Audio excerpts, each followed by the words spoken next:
What is going on, everybody? Welcome back to Red Seat Radio. My name is Corbin, and I was going to make this part of the recap video, but I figured it would probably be better as its own video, something in between the recap videos for us to talk about.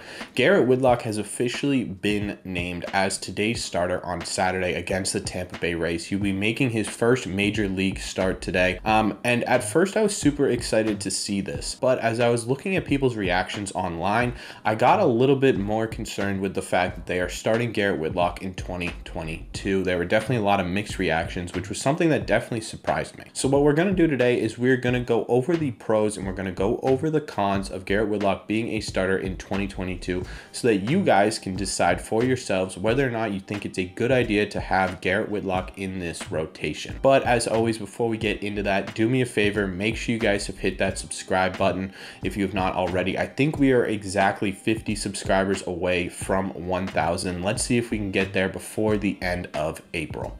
Also, make sure you guys are hitting the like button on these videos as well. It helps out these videos a ton and would mean a lot to me. Thank you all very much for clicking on this one. Let's get into it. I forgot to specify that these are pros and cons of Garrett Whitlock joining the rotation right now in 2022. These are not pros and cons for having Garrett Whitlock be a starting pitcher for the Red Sox in the future. So let's get into the pros of having Garrett Whitlock in this rotation right now. And the first being that Garrett Whitlock is definitely our most talented pitcher in terms of movement, in terms of control. Garrett Whitlock takes the cake. Maybe Tanner Houck is in that conversation, but for the most part, it is definitely Garrett Whitlock.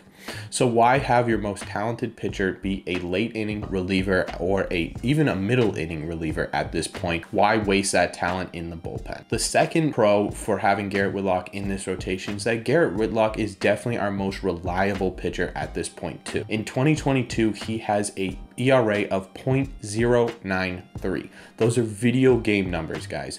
He has let up one singular home run, and that has been the only run that he has let up for the entirety of this season. And what Garrett Whitlock being in this rotation adds is reliability and stability, especially because our rotation so far has been a bit shaky. There have been guys who have consistently performed well in terms of starting pitching. Evaldi and Houck are probably the two that come to mind. Waka's been really good, but Pivetta and Hill have been a bit shaky to start, and Garrett Whitlock becoming either a sixth man in this rotation or taking over the fifth spot in this rotation adds reliability, stability, and it takes pressure off of bullpen arms because Whitlock, Whitlock's going to have a low scoring game to come into, and it takes pressure off of some of these other pitchers who, in my opinion, are in their head right now trying to overperform because they are making up the fact that we have two of our best starters on the IL. Mostly, I'm talking about Nick Pivetta. And the last thing I want to talk about for the pros category is that this is clearly the Red Sox long-term plan. To have Garrett Whitlock in the starting rotation at some point seems like that's what the Red Sox are gearing for. They gave him that extension, and it's money you normally give to a starting pitcher. So why let time be your enemy on this one? Why let him sit in the bullpen and risk injury, risk his approach only being for late innings? Why risk all of that? Why give him the money, then risk him getting injured or anything like that in that bullpen? It just, to me, that doesn't really make a ton of sense. Those are the pros that I was able to come up with. Let me know in the comment section down below if there are pros that I'm missing, and let's move on to the cons of having Garrett Whitlock as a starting pitcher right now for the Boston Red Sox. In my opinion, the cons in this situation are much more interesting than the pros because there's stuff that we've never had to talk about with Garrett Whitlock, but they're always concerns in the back of our heads.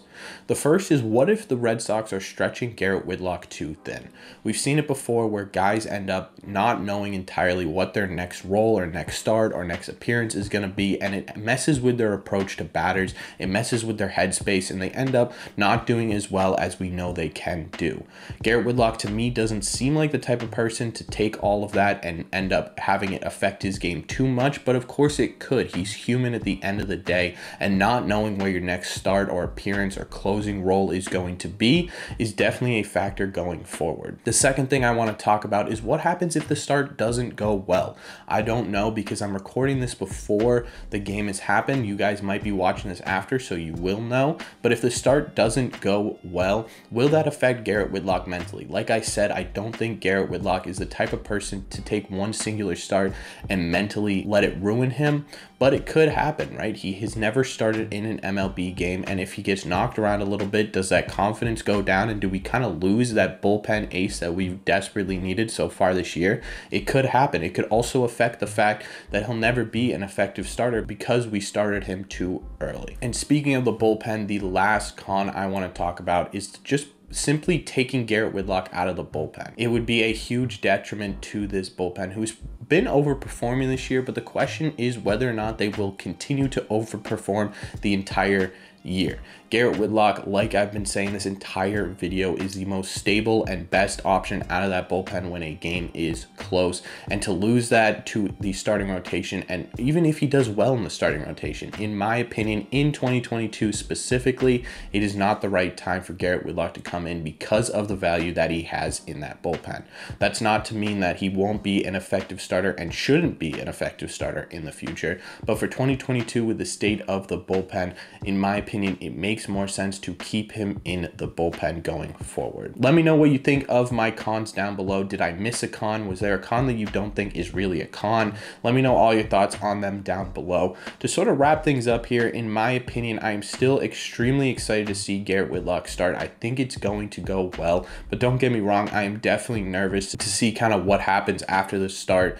Do we lose our best bullpen arm to the rotation and have Rich Hill or Michael Wacha end up as the middle relief guy, which would make me a whole lot more nervous in close game? Does he end up not doing well and it affects him mentally? There are so many things that could happen in this start, and it's a very important one for Garrett Whitlock's career, in my opinion. Let me know what your thoughts are on Garrett Whitlock being a starter right now for the Red Sox down below. Do you like it? Do you not like it? Are there pros and cons that I missed? Like I said, let me know everything and all your thoughts down below. As always, if you've made it to the end of this video, do me a favor, make sure you guys have hit that subscribe button. Like I said, I think we are exactly 50 subscribers away from 1,000 subscribers. Let's see if we can get there by the end of April. Also, make sure you guys are hitting that like button as well if you've made it to the end of these. I said in the beginning of the video, every like helps these videos out a ton. So if you want to help out the channel, the best thing you can do is like this video. Thank you all very much for clicking on this one. Go Sox, and I will see you in the next one.